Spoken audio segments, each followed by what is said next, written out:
السلام علیکم ورحمۃ اللہ وبرکاتہ۔ آج میں آپ کو بتانے جا رہا ہوں حضور پاک صلی اللہ علیہ وسلم کے بتائے ہوئے دو عمل رزق میں برکت کے لیے، کاروبار میں برکت کے لیے، اور اسی طرح سے جو لوگ بے روزگار ہیں اور روزگار کی تلاش میں ہیں اس کے لیے، اور اسی طرح سے جن کا کاروبار تو ہے لیکن گاہک نہیں آتا ہے دکان پر، کاروبار چل نہیں پا رہا ہے، دن بدن گھٹتا چلا جا رہا ہے، اس کے لیے بھی ہے۔ اور جن بھائیوں کے رزق میں برکت نہیں ہے، سیلری تو بہت زیادہ ہے، 30,000 40,000، لیکن مہینہ پورا نہیں ہو پاتا ہے، پیسے ختم ہو جاتے ہیں، اوپر سے قرضہ بھی ہے، تو ایسے لوگوں کے لیے رزق سے ریلیٹڈ جتنی بھی پرابلمز ہیں، جتنی بھی تنگیاں ہیں اور جتنے بھی حالات آتے ہیں، ان تمام کے لیے یہ حضور پاک صلی اللہ علیہ وسلم کے بتائے ہوئے دو عمل ہیں جو میں آج آپ کو بتانے جا رہا ہوں۔ آپ چاہیں تو دونوں پر عمل کر لیں، چاہیں تو دونوں میں سے جو آسان لگے اس پر عمل کر لیں۔ یوٹیوب پر بہت سارے وظائف رزق میں برکت کے لیے پڑے ہوئے ہیں، لیکن یاد رکھیے گا جو تاثیر جناب رسول اللہ صلی اللہ علیہ وسلم کے بتائے ہوئے عمل میں ہے، حضور کی زبان مبارک سے نکلی ہوئی بات میں جو اثر ہے اور جو تاثیر ہے، وہ دنیا کی کسی اور بات میں نہیں ہو سکتی۔ پہلا عمل میں آپ کو بتانے جا رہا ہوں، حضرت سہل بن سعد رضی اللہ تعالیٰ عنہ فرماتے ہیں کہ ایک شخص آپ صلی اللہ علیہ وسلم کی خدمت میں آیا، فقر و فاقہ اور تنگ معاش کی شکایت کی کہ یا رسول اللہ میرا کاروبار نہیں چلتا ہے، گاہک نہیں آتے ہیں، تنگی کی شکایت کی، کاروبار کی شکایت کی۔ آپ صلی اللہ علیہ وسلم نے اس سے فرمایا جب تم اپنے گھر میں داخل ہو تو سلام کرو، چاہے گھر میں کوئی ہو یا نہ ہو۔ کیا بتایا؟ جب گھر میں داخل ہو تو سلام کرو، چاہے گھر میں کوئی ہو یا نہ ہو، بس تمہیں سلام کرنا ہے۔ پھر مجھ پر سلام بھیجو۔ کیسے بھیجو؟ الصلاۃ والسلام علی رسول اللہ صلی اللہ علیہ وسلم، اس طرح سے سلام بھیجو۔ پھر ایک بار سورہ اخلاص پڑھو، پھر ایک بار سورہ اخلاص پڑھنا ہے۔ حدیث میں آتا ہے کہ اس نے ایسا ہی کیا، اللہ تعالیٰ نے اس پر رزق کی بارش فرما دی، رزق کی بارش فرما دی، یہاں تک کہ وہ اپنے رشتہ داروں پر اور پڑوسیوں پر بھی بہانے لگا۔ اللہ نے اس کو اتنا نوازا، اتنا نوازا۔ تو کیا کرنا ہے؟ جب گھر میں داخل ہونا ہے تو سلام کرنا ہے، چاہے گھر میں کوئی ہو یا نہ ہو۔ پھر اس کے بعد حضور پر سلام بھیجنا ہے، الصلاۃ والسلام علی رسول اللہ صلی اللہ علیہ وسلم۔ پھر اس کے بعد ایک بار سورہ اخلاص پڑھنی ہے، قل هو اللہ احد اللہ الصمد لم یلد ولم یولد ولم یکن لہ کفوا احد۔ کتنا آسان عمل ہے۔ وظیفے بتانے والے ایسے ٹیڑھے میڑھے وظیفے بتاتے ہیں کہ آدمی چکر بندی بن جاتا ہے، یار یہ کیا کروں میں، اتنے بجے بیٹھنا ہے، ایسے بیٹھنا ہے، اس طرف رخ کرنا ہے۔ اللہ کے نبی صلی اللہ علیہ وسلم کی بتائی ہوئی چیزوں میں یہی خاص بات ہے کہ کوئی بھی حضور کا بتایا ہوا عمل، حضور کا طریقہ ایسا نہیں ہے جو انسان کو پریشانی میں ڈالے۔ دوسرا عمل جو حدیث سے ثابت ہے وہ روزی میں برکت کے لیے سورہ اخلاص اور سورہ فاتحہ کا عمل۔ حضرت ابو ہریرہ رضی اللہ تعالیٰ عنہ سے منقول ہے کہ آپ صلی اللہ علیہ وسلم نے فرمایا جو اپنے گھر میں داخل ہوتے وقت سورہ فاتحہ اور سورہ اخلاص پڑھے گا اس سے تنگ دستی دور ہو جائے گی، ہے نا، اور فراوانی اور خوشحالی آ جائے گی، یہاں تک کہ اپنے پڑوسیوں پر بھی بہائے گا۔ یہ حضور نے ارشاد فرمایا ہے۔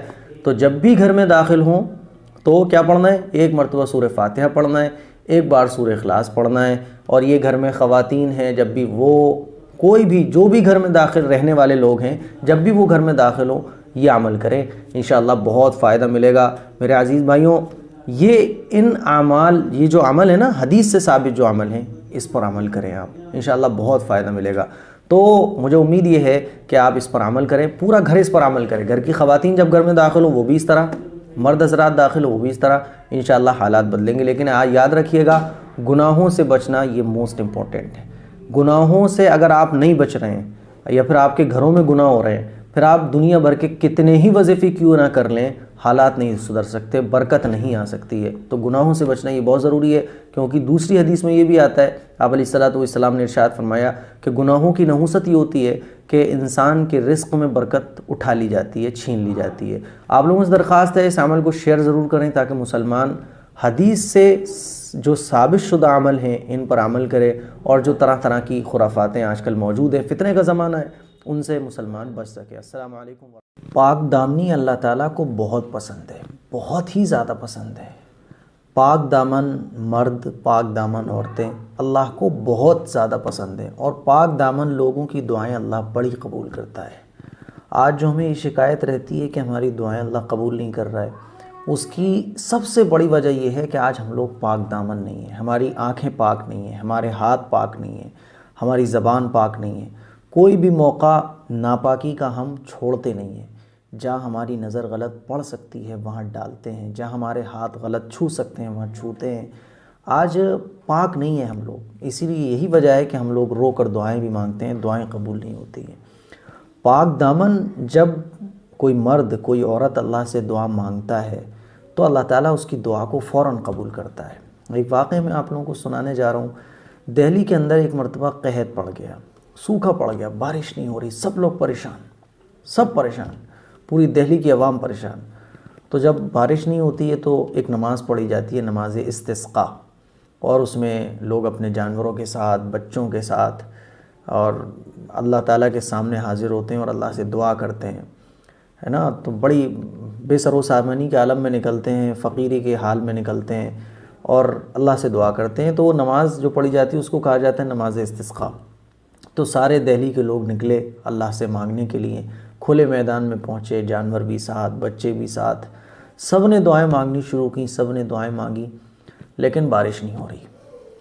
صبح فجر کے بعد سے لوگ اپنے گھروں سے نکلے، عصر کا وقت ہو گیا، دعا مانگتے مانگتے دعائیں قبول نہیں ہو رہی، دعائیں قبول نہیں ہو رہی، کوئی بادل دور دور تک نظر نہیں آ رہا۔ صبح سے دعا مانگ رہے ہیں اللہ بارش برسا، بارش، اور سوکھا پڑا ہوا دہلی میں۔ ایک نوجوان وہاں سے گزرا، اونٹ پر، کوئی ایک پہلے زمانے میں پالکیاں چلا کرتی تھیں کہ عورتیں اس اونٹ کے اوپر ایک پالکی رکھی ہوتی تھی، عورتیں اس میں بیٹھی ہوتی تھیں۔ تو ایک پالکی رکھی ہوئی تھی، اس کے اندر کوئی خاتون تھی۔ تو ایک نوجوان اس اونٹ کو لے کے چل رہا تھا۔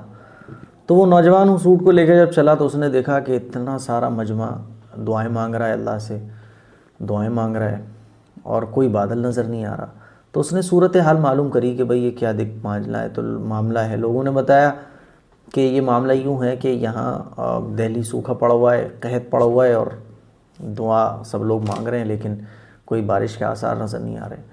تو اس نوجوان نے وہیں اونٹ کے پاس کھڑے ہو کر اللہ سے دعا کی، اور جیسے ہی اس نے دعا کی ہے تو اس کے بھی دعا اس کی پوری نہیں ہوئی تھی، اس نے دعا ختم نہیں کی کہ فوراً بادل آئے اور جھما جھم بارش شروع ہو گئی۔ تو ایک مولانا صاحب آگے بڑھے اور اس نوجوان سے کہنے لگے بھائی ماشاءاللہ آپ تو بڑے مستجاب الدعوات ہیں، آپ کی دعائیں بڑی قبول ہوتی ہیں کہ ہم صبح سے دعا مانگ رہے ہیں اور آپ نے دعا مانگی تو فوراً بارش ہو گئی۔ تو اس نے کہا بھائی اس میں میرا کوئی کمال نہیں ہے، یہ جو آپ دیکھ رہے ہیں اونٹ کے اوپر پالکی میں جو بیٹھی ہوئی ہیں یہ میری والدہ ہیں، اور میں نے جو اللہ سے دعا کی تو میں نے اپنے جو والدہ ہیں ان کی چادر کا ایک کونا پکڑا اور اللہ سے دعا مانگی کہ اے پروردگار عالم، یہ میری نیک پاک دامن والدہ ہیں، آپ کو ان کی پاک دامنی کا واسطہ دیتا ہوں کہ اپنے بندوں پر رحم کا معاملہ فرما کر بارش برسا دیجیے۔ ابھی میرے ہاتھ نیچے نہیں آئے کہ بارش شروع ہو گئی، تو یہ میرا کوئی کمال نہیں ہے، یہ میری والدہ ہیں، یہ بڑی پاک دامن ہیں، تو یہ ان کا واسطہ جب میں نے اللہ کو دیا تو اللہ نے میری دعا کو قبول کر لیا۔ تو اتنا بڑا مقام ہے پاک دامن رہنے کا۔ آج شکایتیں کہ دعا قبول نہیں، پاک دامن ہم لوگ بن جائیں دعا قبول ہونے لگیں گی۔ اسی لیے یہ واقعہ سنانے کا میرا مقصد صرف اتنا ہے کہ جو گناہ ہوئے تو ہوئے، اب پاک دامنی ہم لوگ اختیار کر لیں۔ اگر ہم اپنی دعاؤں میں اثر چاہتے ہیں، اگر ہم رسول اللہ صلی اللہ علیہ وسلم سے قریبی تعلق چاہتے ہیں، اللہ کی محبت چاہتے ہیں، ابھی سے پاک دامنی والی زندگی گزارنے کی کوشش شروع کر دیں۔ نگاہوں کو پاک رکھیں، ہاتھوں کو پاک رکھیں، زبان کو پاک رکھیں اور اپنے جسم کے اعضاء کو پاک رکھیں، اگر ہم کچھ آخرت میں پانا چاہتے ہیں اور دنیا میں کچھ اللہ سے تعلق مضبوط کرنا چاہتے ہیں۔ السلام علیکم ورحمۃ اللہ۔